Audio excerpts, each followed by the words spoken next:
As this is a very packed program, I request your attention. I just want you to sit in a comfortable position. Keep your feet flat on the ground. Keep your back upright. Keep your eyes closed.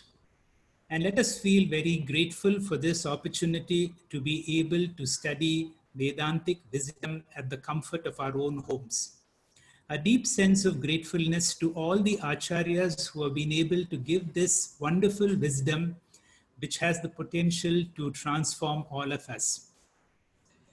For the next 30-40 minutes, let us give our wholehearted attention, because in the course of these few minutes, we would like to pack as much as possible, because time is very precious for all of us. And to elaborate on this, we will have more study material. For a moment, keeping your eyes closed, become aware of all the sounds that you might hear in the surroundings.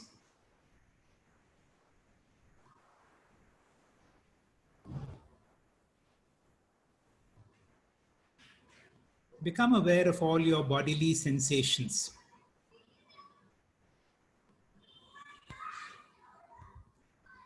If there is tension in any part of your body, just ask your body to relax. I will count numbers from 1 to 5.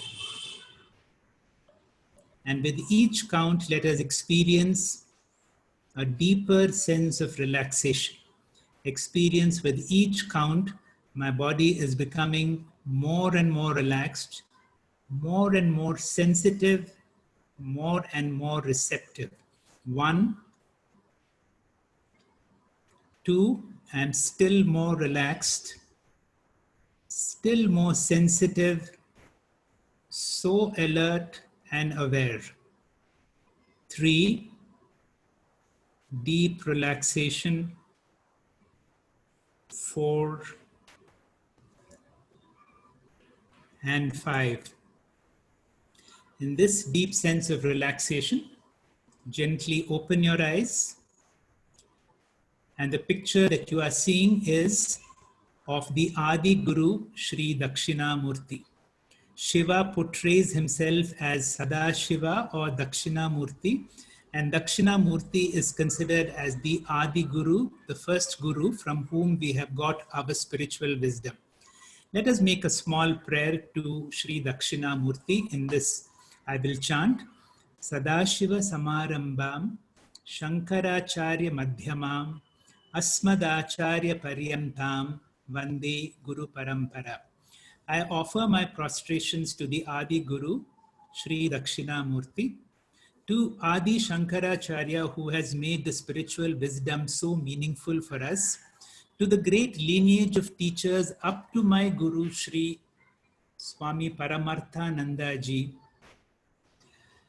If you want to know more about the Guru, there is a text called the Guru Gita, which is in the Skanda Puranas, where Lord Shiva explains to Parvati through a course of a number of mantras, almost 300 mantras. Shiva explains to Parvati on the greatness of the Guru. Adi Shankara in his commentary has elaborated on the word Guru. Gu stands for darkness. Ru stands for one who removes darkness. Darkness here represents spiritual ignorance and the one who gives you spiritual wisdom. Why do we regard the Guru as so great? It is nicely demonstrated in one of Kabir's Doha. Kabir says in one of his Dohas that my Guru and my Govinda, both of them appeared in front of me, and I was confused whom I should prostrate to first. And suddenly my mind became very clear. I prostrated to my Guru because it is my Guru who gave me Govinda. That is the greatness of the Guru. That is why in our tradition, our Guru is considered like God, like this mantra. This is a Vedic mantra which goes like this. Gurur Brahma, Gurur Vishnu, Gurur Devo Maheshwara, Guru Sakshat Param Brahma Tasmai Shri Gurave Namaha. My Guru is Sakshat Parabrahma. Sakshat means one whom I can experience with my senses, one who's directly in front of me. And I regard my Guru as much as I would regard Brahma, Vishnu or Mahesh. Tasmai Shri Gurave Namaha means I offer my prostrations to such a glorious and a rich Guru, rich with spiritual knowledge. What does a Guru do? A Guru is essentially a catalyst who brings about a transformation in all of us. A Guru takes away from us what we think we have, our false idea about ourselves. Wrong ideas, especially the sense of ego that I am, is taken away by the Guru. And he gives you something that we've always had, but we never realized our true self, which in spiritual language is called the Atma. Coming to today's topic on sadhana. Sadhana is a spiritual technique. There is a story in the life of Swami Vivekananda where a famous doctor approaches him and says, I admire you for your talents and for your abilities, but I have a problem. I have very little time. I'm a very highly accomplished doctor, and for me, time is money. And I have about 30 minutes. In 30 minutes, can you share your wisdom, which you so beautifully display? Swamiji looked at him and I said, I've heard about you. You are a very famous doctor.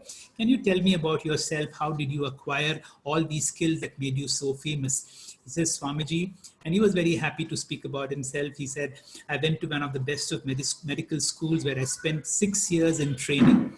And then I got my program in one of the world's best centers for surgical skills. Once I graduated, I went around the world to see some of the greatest surgeons work, and I learned about their skills. Fortunately, I got into a big public hospital where I could practice my skills over a number of years. And today, I am who I am. And Swamiji looked at him and said, did you get the answer? The answer is just this. All accomplishments, whether material or spiritual, whether in the field of science or in the field of sports, are products of years of exercise. And in the field of spirituality, these exercises are called as sadhana. There are 6 topics a student of spirituality should know. The first is, who am I? And that is called jiva. I see the world around me, and that is called jagat. The third thing we all need to know is, what is this principle we call God? We see a lot of difficulties in our lives and people around us, which is called bandha or bondage. Is there a freedom? Is there a way out of it? And finally, what is the techniques that help us to go from bondage to freedom? In today's class, we are talking about 4 types of techniques that can help us to move from bondage to freedom. In the Bhagavad Gita, Shri Krishna describes in this verse that if you open any text of spirituality, you will see a host of sadhanas, a host of spiritual techniques. He uses the word bahushaka hi anantascha. That means there are innumerable spiritual techniques, and sometimes you may get totally lost in practicing these techniques. That is why you need a guru to give you a sense of what sadhana you should do, when and how. And today's talks are all about sadhanas. Why do we need these techniques? Essentially, we are working on the mind. In the last class, I said our mind is the cause of our bondage. The same mind, when treated, when trained, can be the cause of our freedom.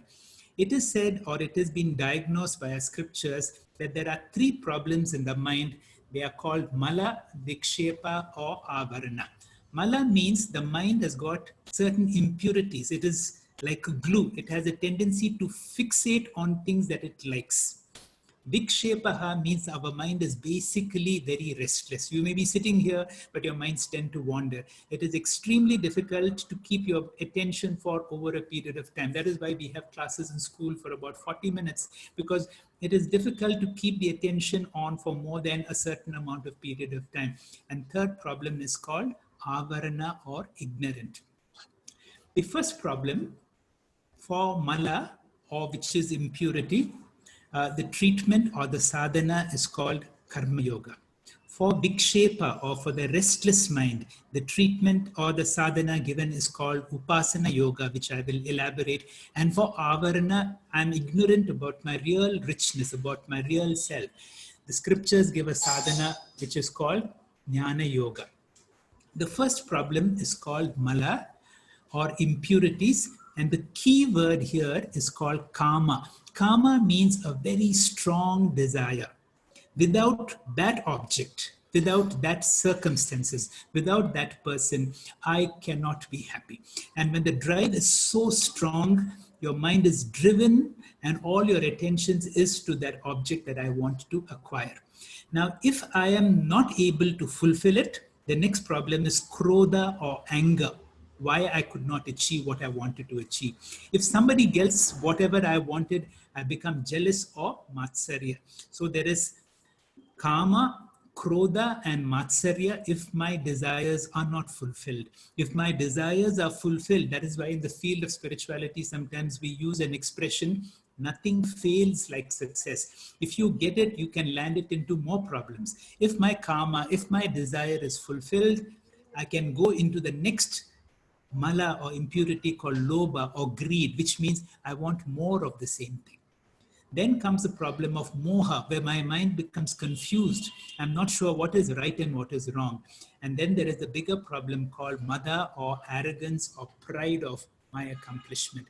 This is problem number one, which is treated by Karma Yoga. Karma Yoga means converting your work into worship.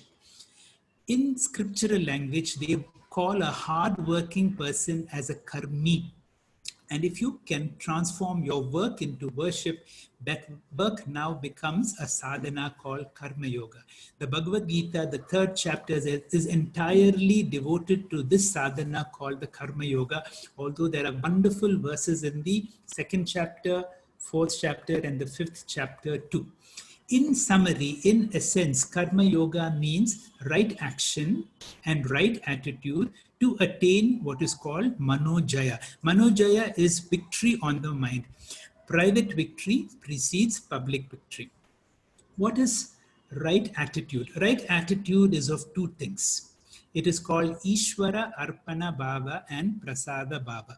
Whatever work that I have to do, if I am a doctor, every action that I do is as an offering to God. Every patient that comes to me is Sri Krishna in disguise. And if I'm able to see the Lord in every patient, if I'm able to give 100% to each patient who comes to me, as if I'm treating God, that offering that I do through my work is called Ishvara Arpana Bhava.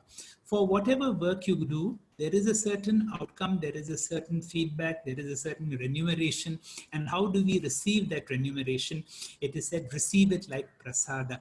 Prasada, you receive very reverentially.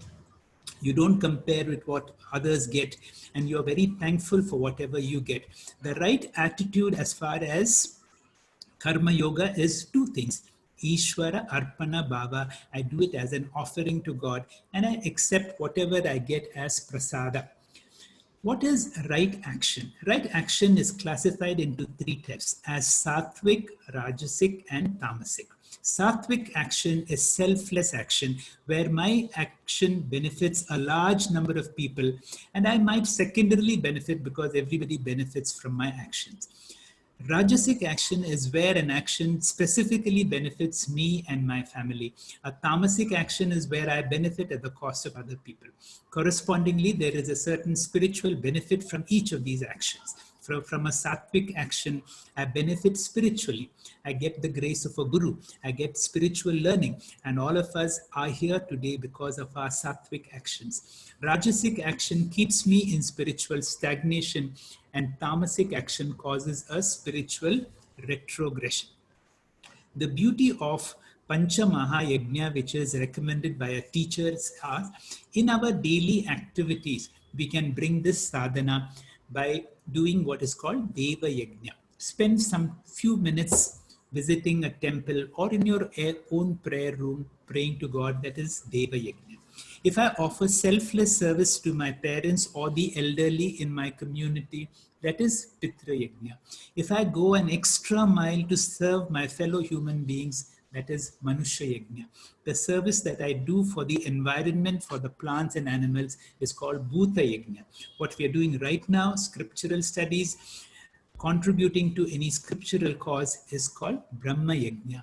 Our teacher and our scriptures recommend that we do Pancha Maha Yajna every day, and until now what we have studied is called Karma Yoga. we will take a break to study one of the most important or one of the most powerful mantras in our tradition, that is called the Gayatri Mantra. I'll request Madhu, who is the Chief Executive and the Managing Director of Tata Communications and Transformation Center. Madhu, your time. NAMAHA. Om Bhuvasvaha Tatsaviturvarenyam Bhargo Devasya Dhimahi Dhiyo Yona Prachodayat. To sum it up, what does this mantra itself means? I meditate on that Son, who is the illumine of the three worlds, body, mind, and intellect, who is an ideal of tireless service, warmth of love, and light of knowledge. May that Son illumine our intellect and inspire us to grow in life. If I have to give a verbatim understanding of when we are reciting this mantra, Dhimahi, I meditate, Tat Savitru, that Son, the worlds, Bhuhu, Bhuvaha, Suvaha, the earth, the interspace, and the heaven, Varenyam, most adorable, and the heaven, Bhargo Devasya, effulgence of the divine powers, Dhiyo Yonaha, our intellect, may his Son, Prachodayat, illumine. Before we dwell deeper into the significance of Gayatri Mantra, it is important to understand what is mantra. A mantra can be broadly defined as a potential sound formula, a mystical sound which not only enchants the mind and helps to make it single pointed and concentrated, but also helps purify the mind as well as reveal to us great mysteries of ourselves and the universe when we contemplate on the deeper meanings. Of the many mantras that are available to us, the most popular and highly emphasized is Gayatri Mantra. This Gayatri Mantra was first revealed to Rishi Vishwamitra, who is also known as Mitra, the friend of the Vishwa, the universe, who was the Rishi, sage of the mantra, who gave out this most precious jewel of the Vedas. Gayatri Mantra is basically in the form of a meter or a chandas of the Rig Veda, consisting of 24 syllables. This chandas has been used in many mantras in the Rig Veda. This Gayatri Mantra is so powerful. For starters, it is suffice to say, if hypothetically all our Vedas or scriptures were lost and only this mantra remained still, one would be able to revive, regenerate the entire spiritual culture. For Gayatri Mantra comprises of the very essence of Vedas. As it is believed, Gita is the milk of Upanishad, so is Gayatri Mantra the milk of Vedas. The scriptures declare Gayatri as Gayantam Trayate Yasmat Gayatri iti Prakirtita. That which protects the one who chants is Gayatri. In fact, it is said, Na Gayatraha Paro Mantraha. There is no mantra greater than Gayatri. It can also be noted here that we recognize sun equal to light, light equal to knowledge. Knowledge itself is a consciousness. This incredible concept suits the Gayatri Mantra fully. Now, let's look at the importance of Gayatri Mantra in our life. It is important in yoga. It is important in Vedanta, Ayurveda, and Vedic astrology. In each branch, it has a purpose. In yoga, it sets in the motion the internal Kundalini. It stirs the divine will, thereby awakening the Kundalini. In Vedanta, it grants self-knowledge and a knowledge of the solar self. In Ayurveda, it provides the power of the cosmic prana that is given by the sun. In Vedic astrology, it provides the knowledge of the movements of all the heavenly bodies ruled by the sun. To conclude, Gayatri Mantra can be understood in a spiritual sense, I meditate on the pure consciousness which illumines the waking, dream, and the deep sleep state, which is the effulgence of the senses, made shine more brightly through our intellect, so that we may come to know the self, our own true nature. Hari Om. Thank you, Madhu, for a nice explanation of this very, very powerful mantra. As you said, Gayantam Trayate mantra. Whoever chants this mantra is protected. The mantra has a very specific swara. It has to be chanted in a correct way. They say swara hani is mantra hani. Even if you do not know all the deeper meaning of this mantra, it is said just chanting the mantra correctly can be a very, very beneficial effect. And with that, we will proceed. We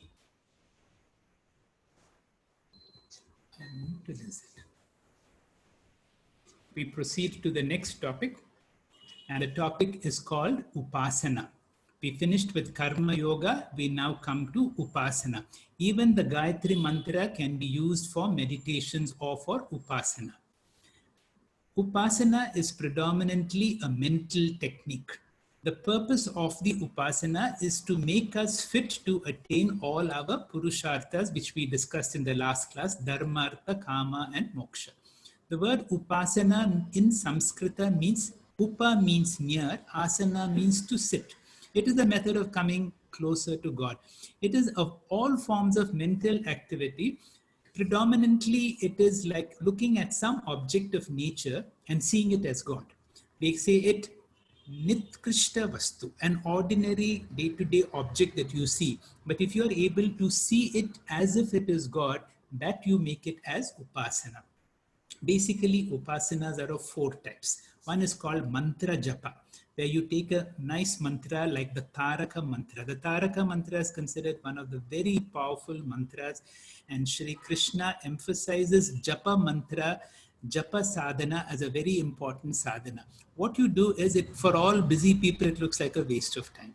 You may sit 5 minutes, 10 minutes, 1 hour, 2 hours at a time. You are sitting in your prayer room in quietness, just uttering that mantra, Shri Ram, Jai Ram, Jai Jai Ram. Go on repeating. And by doing so, you develop a tremendous amount of mental abilities, mental concentration. All your mental faculties become better. Your mind becomes more sensitized for higher learning. The next form of mental activity is called Mantra Parayana or Parayana. Parayana means taking an important Gita verse or an Upanishadic mantra that you like and go on reading and go on repeating it. The third form of Upasana is called Dhyana. In Dhyana, you're not focusing on an object. The exercise I made you do right in the beginning. Are you aware of the one who's listening to all the sounds? Are you aware of the sensations of your body? Are you acutely aware of the gift of this moment? When you sensitize yourself to a deep sense of awareness, not on any object in particular, but you become pure subjectivity, you become purely sensitive, and that is what is called dhyana or meditation. Then there is another form of upasana which is called manasa puja. What we do, physical puja, can be done mentally. This is an image that we have seen, the image which is also called the Ratha Kalpana. And in the Ratha Kalpana, there is a lot of symbolism. A lot of us have made last year a trip to Kailash Manasarovar, and you will remember the amount of physical and mental and other forms of preparation that we had gone through for months before we went on the Kailash Yatra. But this is not an ordinary yatra that we are in. This is also called the Jiva Yatra.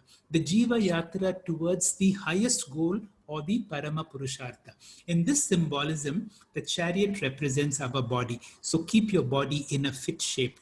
The horses represent our sense organs which drive you towards your goals.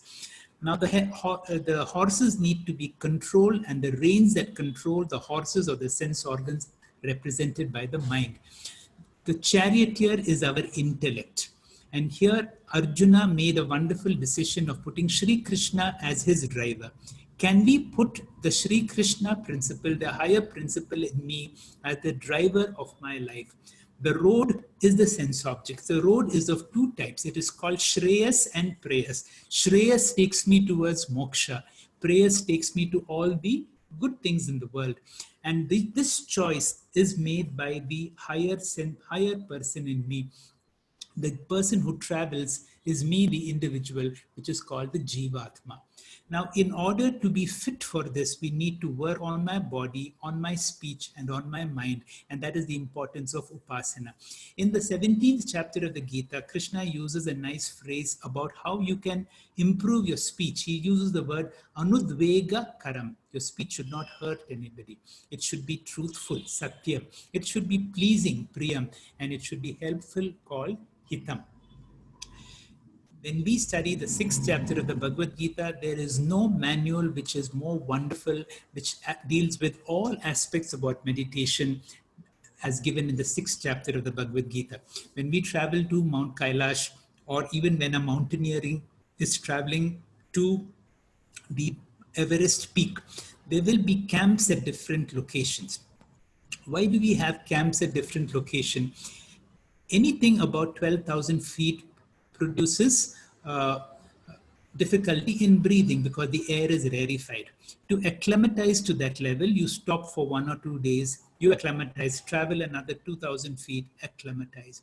The whole of Upasana sadhana is to help our mind to acclimatize to the finer learning, which is the Jnana Yoga topic.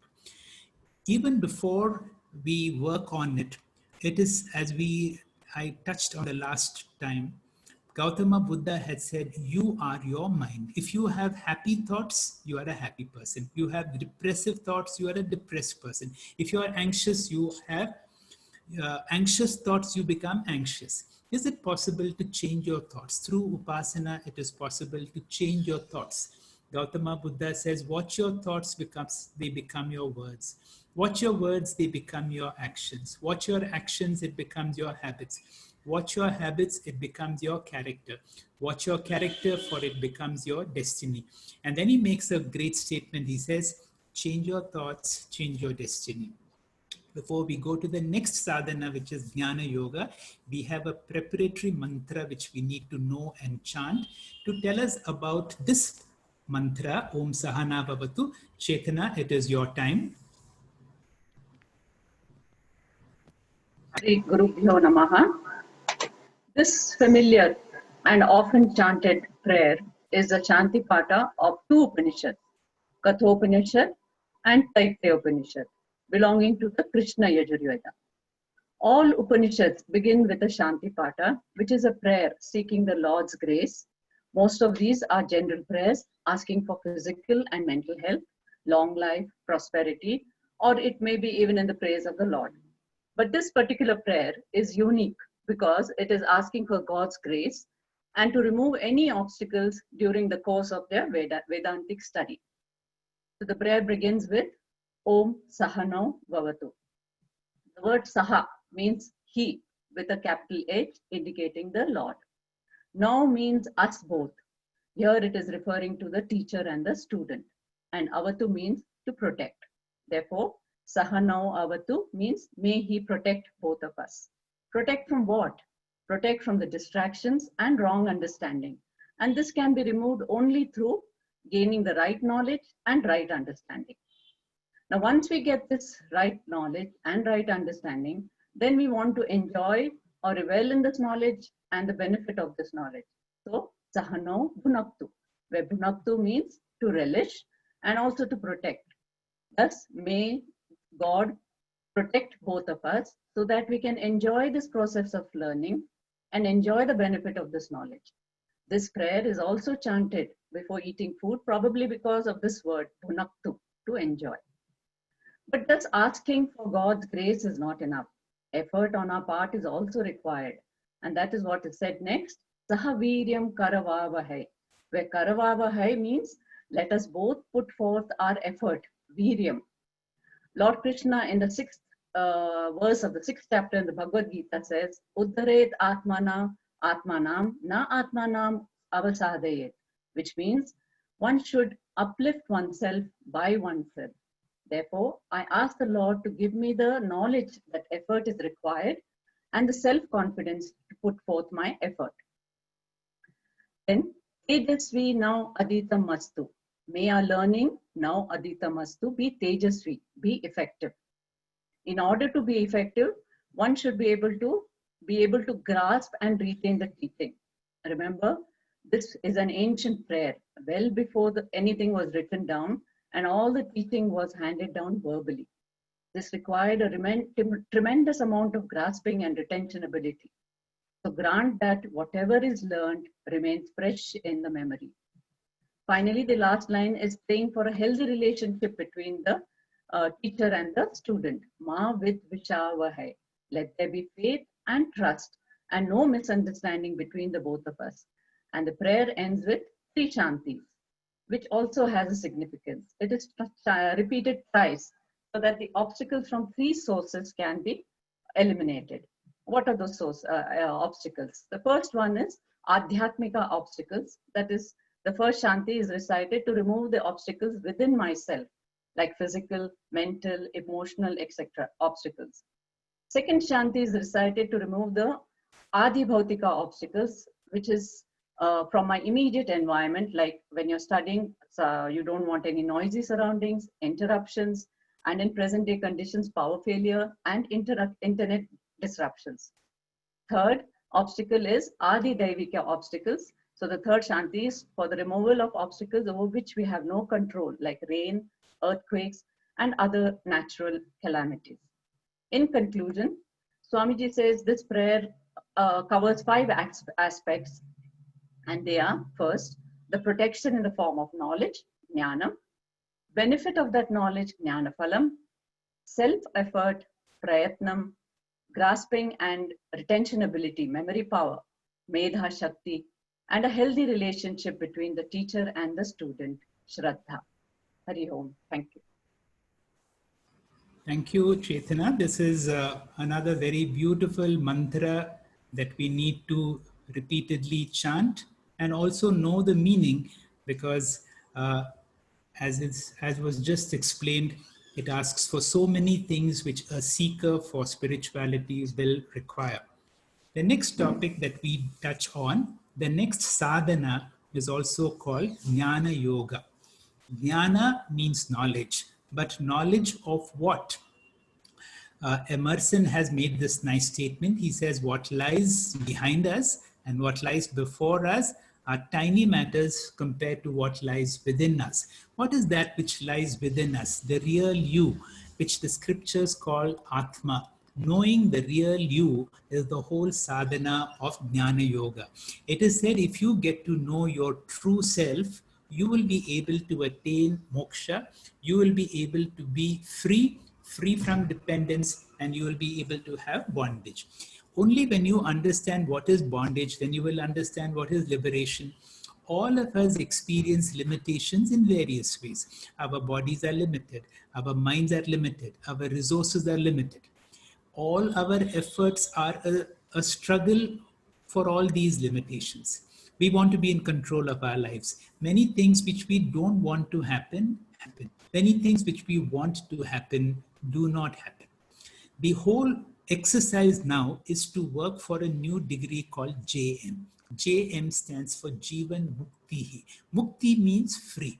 Let us understand that whatever you do, the world will continue to be the way it is. The people around us will continue to be the way they are. And therefore, the true practice of Jnana Yoga, when you really understand yourself, you develop 3 important virtues. To develop these great virtues, you need the Guru and the Shastras. The Guru is one who is able to give you this wisdom through a 3-fold spiritual exercises. The 3-fold exercises are called Shravanam, Mananam, and Nididhyasanam. Shravanam means just listening. You go to a guru who is accomplished, a guru who is what is called a Shotriya Brahmanishta. Brahmanishta is one who is a manifestation of God himself.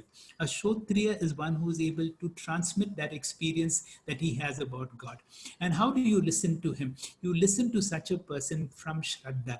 Shraddha means what my guru is saying is true. It may not be in accordance with my experience. I may not be able to understand exactly what he says, but I know what my guru says is true. And if I'm able to listen from Shraddha, that can be a tremendous catalytic process that helps to bring about transformation within me. The next process is to reflect on the teachings of my teacher. My teacher has said so many things like, I'm not my body, I am immortal, but this is not my experience. So I clarify my doubts about these teachings. And when I work on the clarification of my doubts until I am 100% convinced, only when you are convinced, you will be able to take that information. And finally, the last spiritual exercise as part of Jnana Yoga is concerned is called Nidityasanam. Just like if I prefer my coffee, which is sweet, and I add a sweetener, but when I drink it, it is not sweet for the simple reason it has not been stirred. The coffee or the sweetness and the sugar has not reached every part of my coffee. If this knowledge has to reach every part of me, I need to meditate on this understanding over a period of time so that that knowledge now becomes a nishta. That knowledge becomes very firm, and this will manifest in the form of three things. A Jivan Mukta manifests a deep sense of acceptance, tremendous amount of courage, and the ability to know between these two. And this is what is called Viveka. In the next class, we will take a lot of time to understand this term called Viveka. Now, there is a serenity prayer which goes this way. Lord, give me the serenity to accept things that cannot be changed, the courage to change the things that can, and the wisdom to know the difference. We will now take a short break from the sadhana exercise to study another very famous and a very powerful mantra from the scriptures, and that is the Mrityunjaya mantra. Dr. Gautam Devakar, who is the psychiatrist at the Narayana Institute of Neurosciences, Narayana Hridayalaya, will explain this mantra for you. Dr. Gautam. Thank you, sir. Om Shri Gurubhyo Namaha. Trayambakam yajamahe sugandhim pushtivardhanam urvarukamiva bandhanan mrityormakshiyamamrutaat. Mrityunjaya mantra. Mrityunjaya literally means victory over death.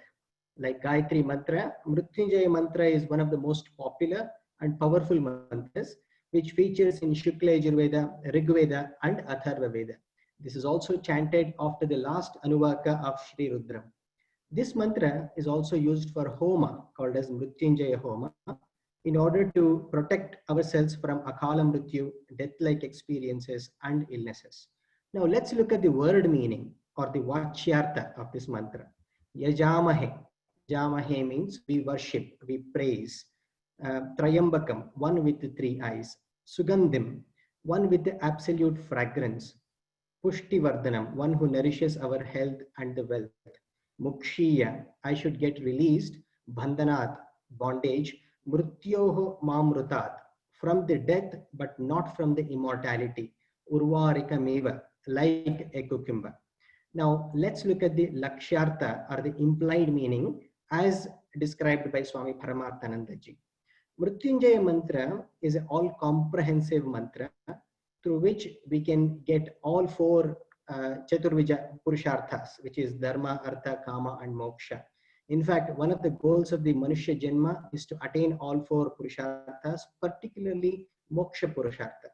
Artha, Kama and Dharma are called as Preyas and the Moksha is called as Shreyas.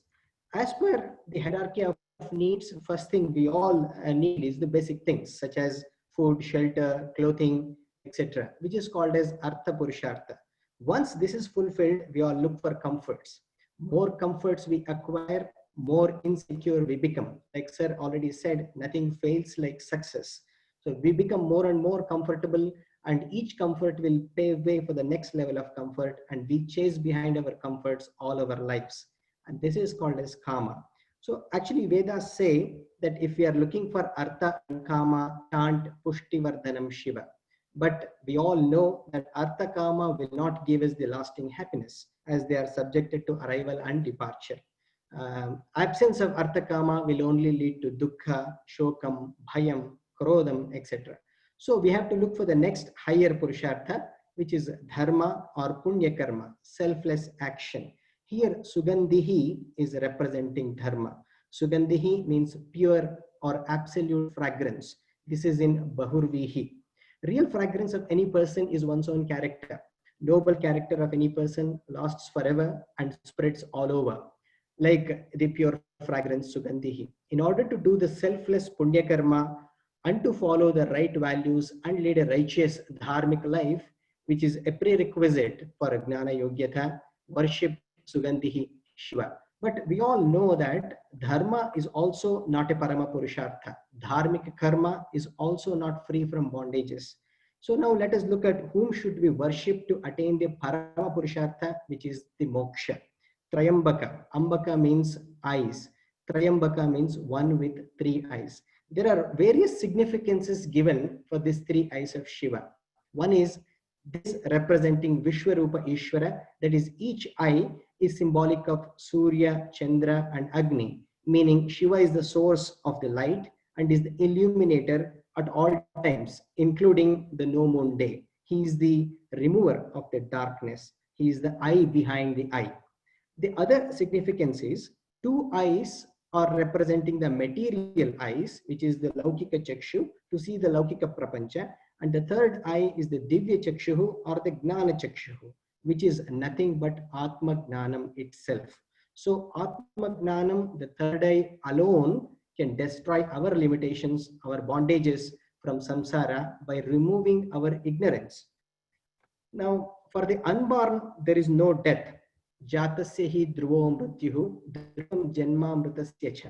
Reborn and rebirth and death are only from the standpoint of the physical body. There is no death for the Atma. Knowledge that my real nature is Atma, Aham Brahma Asmi, I am unborn and therefore there is no death, is the Gnanam. That is the third eye which destroys the ignorance and makes me realize my real self. My real self will be beyond the Shariratrayam, which is Stula, Sukshma and Karana, which is beyond the Gunatraya, which is the Sattva, Raja and Tamo. It is also beyond the Avastatraya, which is Jagrat, Swapna and Sushupti. It is even beyond Desha, Kala and Vastu. So Mrityunjaya mantra is worshipping that Trayambakeshwara to not only help us get the Gnana Yogyatha, which is the ripening process through Karma and Upasana Yoga, but get Gnanam through a competent Acharya using Shastra Pramanam and attain moksha effortlessly, like how a ripened cucumber gets effortlessly detached from its creeper. The prayer here is to get liberated from the death, which is nothing but our ignorance, our agnanam about our own true self, and not from immortality, which is the Amrutam, which is our real nature. Hari Om Sir.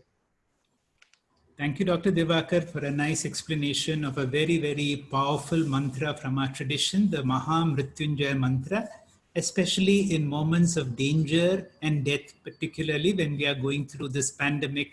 This mantra can be a protective balm for all of us. What have we studied so far? We have completed 4 Vedic mantras, the Guru mantra, Guru Brahma, Guru Vishnu. We've completed the Gayatri mantra. We completed that Shanti Pata Om Sahana Bhavatu. And finally, we have studied this mantra very beautifully. Dr. Gautam Divakar mentioned so many terms. Over the next few classes, Avastatraya, all the 3 bodies, all those terminologies will become very clear to all of us. We have already studied the 3 important sadhanas. What is Karma Yoga? What is Upasana Yoga? What is Jnana Yoga? All this we have done in about 35 or 36 minutes. I will conclude this presentation with one more sadhana called the Bhakti Yoga. Bhakti Yoga is not a separate sadhana.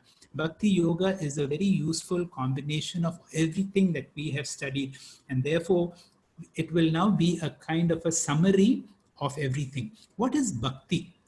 Bhakti is nicely described in a particular story. On the seashore, there were a group of salt dolls who were discussing about the glory of the ocean. Each one was giving some praise about the ocean. It is so big, it is so deep. One little doll decided to explore and see what the ocean is all about.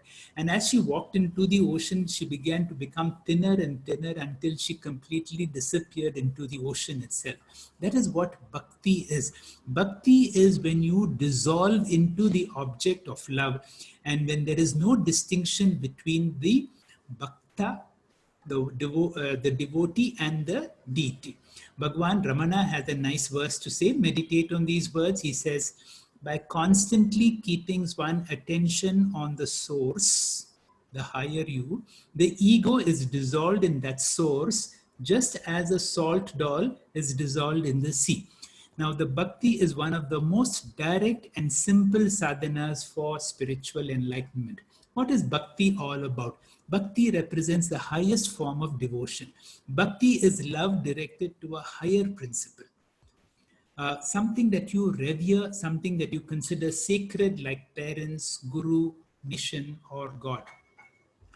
Let us understand what is God for us. For a lot of people, is God the means or is God the goal? If you look around, for most people, God is the means. What do you mean by God is the means? I'm in some financial difficulty, or I want something very badly for myself or for my family. I go to God and say, I make this request, please do this for me. All the good things in the world are my goal, and God is the service provider who helps me to achieve that. For a lot of us, a few people who understand God differently, then everything is turned around. Now the world becomes the means. When the person through Upasana yoga becomes so sensitive, is able to see God in everything, the world now becomes the means and God becomes the goal. I will give you an experience that we had during our parikrama in Mount Kailash. When you are doing the parikrama around Mount Kailash, because of the high altitude, you cannot carry any luggage, and you have to employ a certain porter who will carry your weight, and this person is there with you for all the 3 days and will be like a guide, temporarily your guru. Because you love your goal, your objective is to do the parikrama going around the mountain. And because you love your goal, you love the means also. But the question is, whom do you love more? Do you love the means more, or do you love the goal more? Evidently, once your objective, once your goal is fulfilled, you pay the means, you pay the porter, and you say, thank you very much, because once your objective is over, the means, the love for the means is over. Now, between love for the means and love for the goal, who do you love even more? Supposing you get weather information that there is the weather is bad, it is going to snow, or there is a risk of an avalanche, that could be a risk of death. Although you have prepared to come all the way, because you love yourself more, you are ready to give up your goal for yourself. What am I trying to achieve? Whom do you love the most?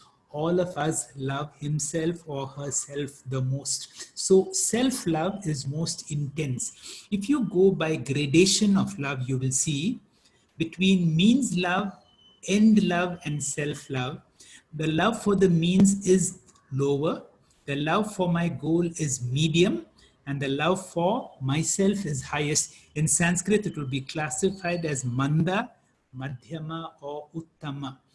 The next question is God for me the means? So my love is therefore going to be manda or minimum. Is God for me the goal, madhyama, or do I see the God as myself? This is what is called sohamasmi. Correspondingly, God for the seeker will become dear, dearer, and dearest. Bhakti yoga, as I said, is not a separate sadhana. It is a combination of karma yoga, upasana yoga, and jnana yoga. How do we do it? In karma yoga is only two things: right action and right attitude. The attitude is whatever I'm doing is for God, and whatever I get as a remuneration, I accept it gratefully. Therefore, karma yoga necessarily must have bhakti in it. Upasana is all about meditating on God, meditating on the scriptures, doing mental puja. Upasana also involves God, involves bhakti. Jnana Yoga involves some form of prayer like Sahana Bhavatu before and a thanksgiving at the end of my study. And Jnana Yoga is all about discovering God in me. So Jnana Yoga involves bhakti also. So therefore, all the three sadhanas, karma yoga, upasana yoga, and jnana yoga should be imbued in bhakti, then it becomes bhakti yoga. Scriptures give three definitions upon God, depends upon the maturity of the seeker. In the early stages, you see God because you see a beautiful world. There must be a creator. So you create God in the form of Rama, Krishna, with a form. This is called Eka Rupa, with whom you're able to relate to. And this is level 1 of God. Later, when you understand that God created the world, with what did God create the world? There was nothing else but God. So God had to create the world out of himself. So you will now understand that the whole creation that I see and experience is nothing other than a manifestation of God. And now I become sensitive to see God in and through everything in creation. Everything and everything that I experience is Aneka Rupa. And finally, through spiritual wisdom, I understand God as Arupa, as formless, because the infinite cannot be limited by any form. And therefore, in summary, bhakti can be three. Manda, when God is the means; Madhyama, when God is the goal; Uttama, when God is myself. Bhakti as a sadhana could be karma, yoga, rupa bhakti; upasana yoga, rupa bhakti; jnana yoga, rupa bhakti. Finally, my understanding could be God in the form of a form, Eka Rupa, Aneka Rupa or Vishwarupa, or finally God as Arupa. I will finally conclude this chapter on sadhanas with a quotation from Warren Buffett, who said, "I made my first investment at the age of 11. I was wasting my life until then." Warren Buffett and others talk very much of what is called SIP, systematic investment plan. The whole syndicate bank grew through small investment, but what you do every day. A sadhana is something that you do day in and day out. And over a period of time, it brings you the rich dividends. The rich dividends are, it brings you jnana yogyata, it brings you to that purnatvam, or a greater understanding of God. In the last class, I gave you a homework. In this class, I will tell you how you can do all these sadhanas as part of your daily work. The first three, Manusha Yajna, Bhuta Yajna, and Pitra Yajna, service to my fellow beings, service to the environment, plants and animals, and service to my parents can be done as Karma Yoga, as Ishwara Arpana Bhava and Prasada Bhava. When I sit in my prayer room and when I meditate, I'm doing Upasana Yoga. And finally, when I dwell some time into scriptural studies, I'm into Jnana Yoga. Om Purnamada Purnamidam Purnat Purnamudachyate Purnasya Purnamadaya Purnamevavashishyate. Om Shanti Shanti Shantihi. Om Sarve Bhavantu Sukhinaha Sarve Santu Niramayaha Sarve Bhadrani Pashyantu Ma Kaschid Dukkha Bhak Bhavet. Om Shanti Shanti Shanti. Thank you, sir, for the beautiful session. We have come to a close of another wonderful session. The beauty of Dr. Hegde's class is that when you are listening to him, you will be totally lost in the bliss of his talk. You would not know how many topics he has covered as he sails from one topic to another. Today, he has covered Guru Tattva, Pancha Mahayajna, Karma Yoga, Jnana Yoga, Upasana Yoga, Gayatri Mantra, Shanti Mantra, and Mrityunjaya Mantra, and so on and so forth. They look very simple as long as you are in the class, but they are not as simple as they seem to be. It is our common experience that once we log out, we tend to forget what is said. So friends, I request you to please listen to the recordings again and again, often and often, so that you may get used to the usual Vedantic terms and internalize the content of his class. Be a Tivra Mumukshu to get the maximum benefit of these classes. Thank you all for your sincere indulgence and patient listening. Chat options have been enabled. Please make use of it to type your questions. We will address them in our next class. For now, good night to many of you and wishes for an excellent day for all others. Looking forward to meet you next Friday, same time. Please log in before 6:45 p.m. local time. Thank you once again. Hari Om.